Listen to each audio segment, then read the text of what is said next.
In some natures, there are no halftones, nothing but raw primary colors. John Brennan was a man who was always at one extreme or the other. This probably would have mattered little had he not married a wife whose nature was an exact duplicate of his own. Doubtless there exists in this world precisely the right woman for any given man to marry, and the same perfect man for every woman.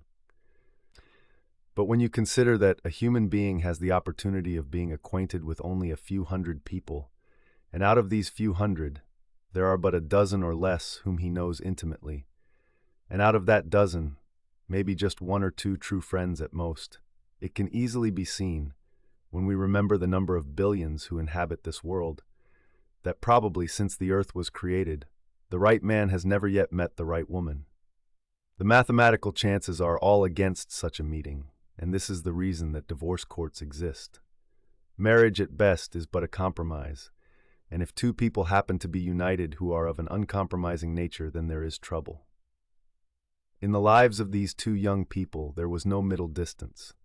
The result was bound to be either love or hate, and in the case of Mr. and Mrs. Brennan, it was hate of the most bitter and vicious kind. In some parts of the world, incompatibility of temper is considered a just cause for obtaining a divorce.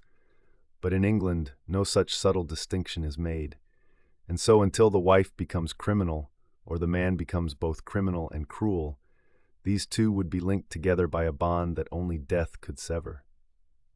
Nothing can be worse than this state of affairs, and the matter was only made the more hopeless by the fact that Mrs. Brennan lived a blameless life, and her husband was no worse but rather better than the majority of men. Perhaps, however, that statement held only up to a certain point, for John Brennan had reached a state of mind in which he resolved to get rid of his wife at all hazards. If he had been a poor man, he would probably have deserted her, but he was rich, and a man cannot freely leave a prospering business because his domestic life happens not to be happy. When a man's mind dwells too much on any one subject, no one can tell just how far he will go. The mind is a delicate instrument, and even the law recognizes that it is easily thrown from its balance.